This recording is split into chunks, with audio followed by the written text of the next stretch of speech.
अब आइए पढ़ते हैं कम्युनिकेशन के बारे में। कम्युनिकेशन का मतलब होता है वार्तालाप, मतलब बातचीत। दुनिया एक ग्लोबलाइज्ड कैसे हुआ, मतलब वैश्वीकरण, एक दूसरे, पूरा विश्व एक विलेज बन गया है। कैसे एक कल्चर को दूसरा जान रहा है और दूसरे के कल्चर को हम जान रहे हैं। एक टेक्नोलॉजी दूसरे कोने में जा रहा है, उसका टेक्नोलॉजी हमारे यहाँ आ रहा है। ये कम्युनिकेशन के माध्यम से ही हुआ है। कम्युनिकेशन दो तरीके का होता है, एक जो हम पर्सनल करते हैं, मतलब वन पर्सन टू अनदर, या पर्सनल एक दो व्यक्तियों के बीच में होता है। वो कैसे होता है, पोस्ट कार्ड से, लेटर से, मोबाइल से अपनी मम्मी से बात करते या अपने पिताजी से बात करते, या दो लोगों के बीच में जो पर्सनल टॉक होता है वो होता है पर्सनल कम्युनिकेशन में। पोस्ट कार्ड्स, पर्सनल कम्युनिकेशन मतलब किसी को आप मेल करते हो, मेल आपको देखता है, पोस्ट कार्ड का स्थान मेल ने ले लिया। हालांकि पोस्ट कार्ड, भारत का जो पोस्ट कार्ड है वो विश्व में सबसे बड़ा प्रचलित कम्युनिकेशन मीन्स है। इसके बाद मास कम्युनिकेशन आता है। मास कम्युनिकेशन का क्या मतलब होता है? मास, MASS, मास शब्द का अर्थ होता है बड़ा, बहुत बड़ी मात्रा में। जब एक चीज से बहुत सारे लोग पढ़ते, देखते, समझते, उसको मास कम्युनिकेशन कहते हैं।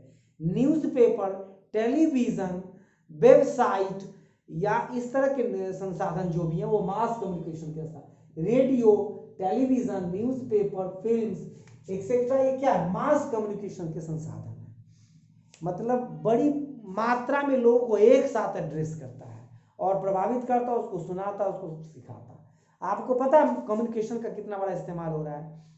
भारत में अलग अलग तरह के DD न्यूज़ है, नेशनल, भारत सरकार का अपना। किसान चैनल हाल ही में बना, अलग से बनाया गया। अब स्टूडेंट्स के शिक्षा को लेकर अलग चैनल बनाने की बात, डिमांड उठ रहा है। भारत में क्षेत्रीय चैनल है, जैसे उर्दू का अलग है, हिंदी का अलग है, तो राज्यों का DD न्यूज़ अलग है। इससे क्या होता है कि हमारी जो कल्चर है वो विरासत के रूप में कायम रहती। किसान लोग वहाँ पे अपना देखते।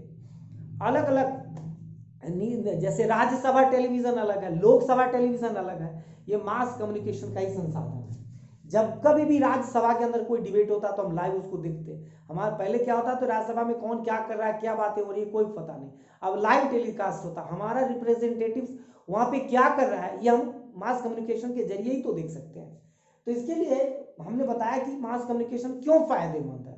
व्यापार में फायदे हैं, कल्चरल एक्सचेंज में फायदे हैं, एक दूसरे के करीब आते हैं, कोई भी नया चीज इन्वेंशन होता तो वो लाता। तो हमने लिखा गुड मीन्स ऑफ एंटरटेनमेंट, मतलब एंटरटेनमेंट का बहुत बड़ा साधन है। Aware of national programmes and policies, Bharat सरकार कोई पॉलिसी लाता है तो उस मास कम्युनिकेशन के जरिए पूरे देश में एक साथ पहुंच जाता। नहीं तो पहले राजा को देखना भी दुर्लभ होता था, प्रधानमंत्री को आए दिन आप देखते हैं। Our knowledge increases through it, हम विश्व के बारे में, वर्ल्ड के बारे में हमारा नॉलेज बढ़ता। कितने कंट्रीज हैं, क्या हैं, सब अब गूगल पे, यूट्यूब पे बहुत जल्दी प्राप्त करते हैं नॉलेज। लाइव स्पोर्ट्स प्रोग्राम्स, मतलब लाइव स्पोर्ट्स प्रोग्राम में क्या होता है कि जब क्रिकेट चल रहा होता तो गांव के बच्चे से उत्साहित होते, क्रिकेट खेलते। और स्पोर्ट्स हमारे फिजिकल और मेंटल दोनों लाइफ के लिए बहुत फायदेमंद होता है, तो ये इससे बढ़ावा मिलता है स्पोर्ट्स।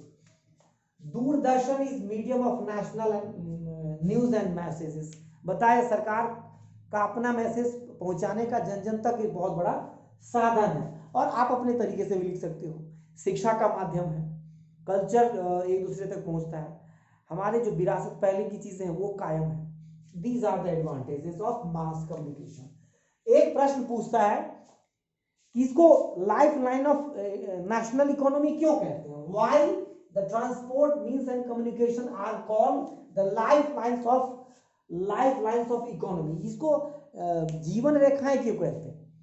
विकास के लिए इन चीजों का होना बहुत आवश्यक है। इसके क्यों कहते हैं? I have written some points, इसको गौर करते हैं। The trade, transport and communication are complementary to each other, मतलब ये एक दूसरे के पूरक होते हैं। एग्रीकल्चर को ट्रांसपोर्ट की आवश्यकता होती है, ट्रांसपोर्ट को एग्रीकल्चर की आवश्यकता होती है। ट्रांसपोर्ट वही लिखा है, ट्रेड मतलब व्यापार को रास्ता चाहिए और रास्ता को भी व्यापार चाहिए, तभी तो। नहीं तो रास्ता बना दो तो जंगल ही हो जाएगा, फिर तो उस पर यूज होगा तभी तो उसका टैक्स आएगा, सब कुछ आएगा। एक दूसरे का कॉम्प्लीमेंट्री है। Connects the far reaching areas and the country and the world, मतलब विश्व के किसी भी कोने पर मन होता था अंटार्कटिका कैसा है ये देखने का, अब देख सकते हैं। अमेरिका में गांव के लोग कैसे रहते हैं, अमेरिका में गांव के लोग आसानी से देख सकते हैं। भारत में अंडमान निकोबार की क्या जीवन रेखा कैसे चलता है, ये सारी बातें हम इसी के जरिए देख सकते हैं, जा सकते हैं। Encourage the national and international tourism, बताया एक जगह से दूसरे जगह जाने में वहाँ के स्थानीय लोगों को फायदा और वहाँ की सरकार को भी इकोनॉमिकली फायदा होता है, इसको बढ़ावा मिलता है। ब्रिंग्स फॉरेन एक्सचेंज, बताया कि अंतरराष्ट्रीय मुद्रा को प्राप्त करने में सहायक है।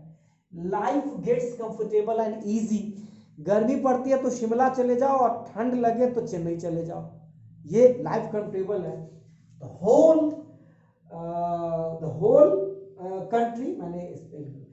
Whole country unite in emergency, मतलब राष्ट्रीय आपातकाल के समय पूरा देश यूनाइट हो जाए। जब कभी भी कोई बड़ी समस्या है देश में तो पूरा देश यूनाइट हो जाता है। तो इस प्रकार से आगे बढ़ते हैं दोस्तों। तो चैप्टर के लगभग लास्ट पोर्शन की ओर बढ़ रहे हैं। इंटरनेशनल ट्रेड, अंतरराष्ट्रीय व्यापार। जिस देश का इंटरनेशनल ट्रेड जितना अधिक होता है उस देश की इकोनॉमी को उतना मजबूत माना जाता है। तो इसी के लिए इंटरनेशनल ट्रेड को इसने बैरोमीटर ऑफ अ कंट्री कहा है। बैरोमीटर एक इंस्ट्रूमेंट होता है जो हवा की स्पीड को मापता है, और इंटरनेशनल ट्रेड एक पैरामीटर बता सकते हैं, बैरोमीटर है जो इस देश की इकोनॉमिक स्ट्रेंथ को मापता है। तो इसी पे अंतरराष्ट्रीय व्यापार का मतलब है देशों के बीच सामानों का खरीद बिक्री, मतलब कोई जिस देश में जो सामान ज्यादा है वो किसी दूसरे देश को बेचता है और उसके पास जो कम है वो दूसरे देश से खरीदता है। इससे क्या होता, कल्चरल एक्सचेंज होता, एक दूसरे की जो रिक्वायरमेंट है वो पूरा होती। इसमें कहा है कि trade between two countries is called international trade. दो देशों के बीच में जो ट्रेड होता है उसको अंतरराष्ट्रीय इंटरनेशनल ट्रेड कहते हैं। It is therefore called the economic barometer. Economic barometer मतलब जिस देश का अंतरराष्ट्रीय व्यापार इंटरनेशनल ट्रेड जितना अधिक, कंट्री उतना ही स्ट्रॉन्ग इकोनॉमी के लिए माना जाएगा। इट हैज अंडरगोन, मतलब पिछले 15 सालों में इसमें बहुत बड़ा परिवर्तन देखने को मिला है। मतलब कम्युनिकेशन के बढ़ने से, ट्रांसपोर्टेशन के बढ़ने से, मास कम्युनिकेशन, इंटरनेट, ये सब विश्व के ग्लोबलाइज्ड होने से वर्ल्ड के देश एक दूसरे के काफी करीब आया है और दूसरे से व्यापार ज्यादा, जो जितना ताकतवर कंट्री है उतना ही इकोनॉमिकली दूसरे पे कंट्रोल करना शुरू किया है।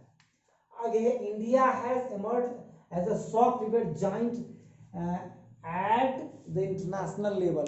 अंतरराष्ट्रीय स्तर पर, इंटरनेशनल लेवल पर भारत सॉफ्टवेयर का एक बहुत बड़ा मजबूती से जाइंट प्रस्तुत हुआ है, मतलब बहुत बड़ी मात्रा में इन्होंने एक्सपोर्ट किया है। It has earning large foreign exchange, मतलब इसके जरिए बहुत बड़ी इंटरनेशनल जो है लार्ज फॉरेन एक्सचेंज प्राप्त किया है through the export of information technology. Information technology के जरिए भारत ने इंटरनेशनल क्या कहते हैं, फॉरेन एक्सचेंज प्राप्त किया, मतलब इसके व्यापार मजबूत हुई है। तो इंटरनेशनल ट्रेड की बात होती है।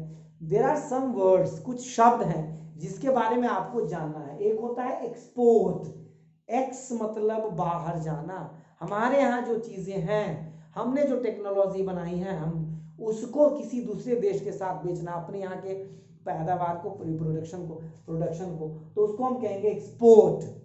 और इंपोर्ट क्या है, हमारे यहाँ तेल की कमी है तो हम जो गल्फ कंट्री से उसे खरीदते हैं तो उसको हम कहते हैं इंपोर्ट, मतलब दूसरे देशों से खरीदना, इसको कहेंगे हम एक्सपोर्ट, मतलब निर्यात, और इंपोर्ट मतलब आयात, खरीदना।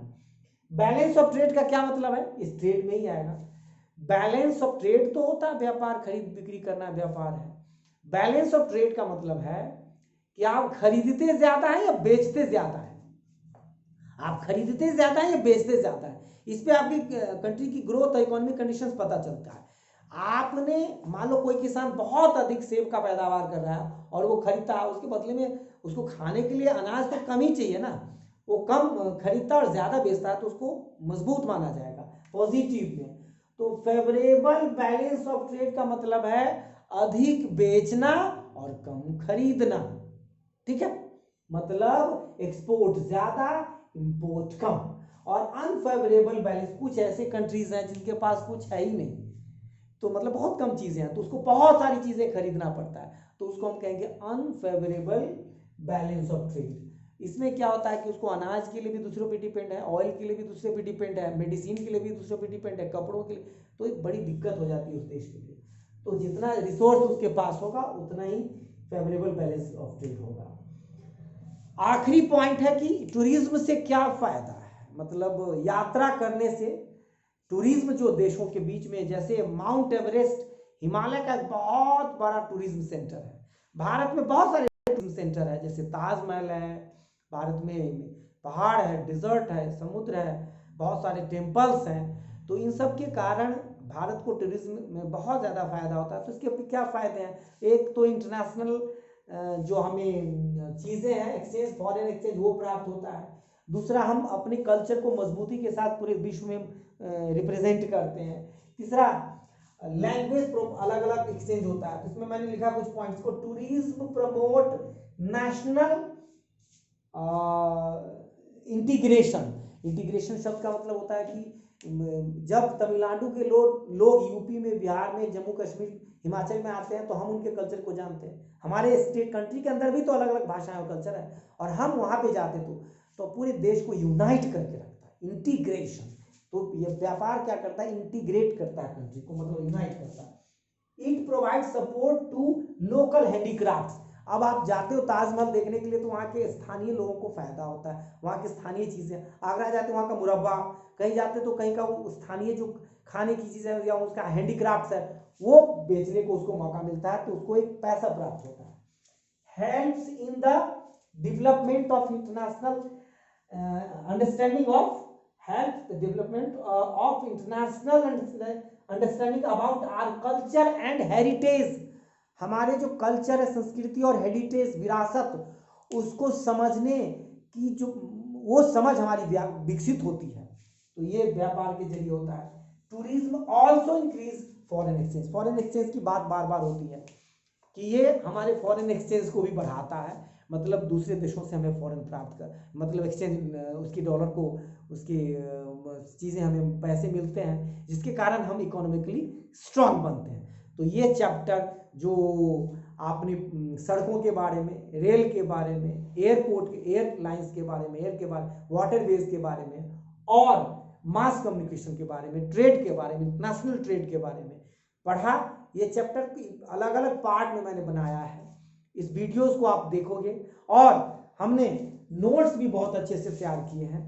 आप ये नोट्स भी आपको बहुत मदद करेगा, इंग्लिश और हिंदी दोनों में हमने नोट्स बनाए हैं, ताकि एसएसटी बहुत सारे बच्चे हैं जो दोनों ही बाइलिंगुअल लैंग्वेज में पढ़ते हैं, तो इस तरीके से आपको बहुत मदद मिलेगा दोनों नोट्स को देखने में। मतलब देख लीजिए, इंग्लिश और हिंदी दोनों में मेहनत हुआ है, और इसके ऑब्जेक्टिव्स भी प्रोवाइड करेंगे आपको ताकि समझने में मौका मिले, और आसान चैप्टर है। आप एक बार चैप्टर वीडियोस को दो बार देखो, और एनसीईआरटी सॉल्यूशन भी हम प्रोवाइड कर रहे हैं, वो देखना, और इसके ऑब्जेक्टिव्स भी देखेंगे, तो बड़ी आसान तरीके से चैप्टर पेपर में बहुत पूछता है। Thank you very much.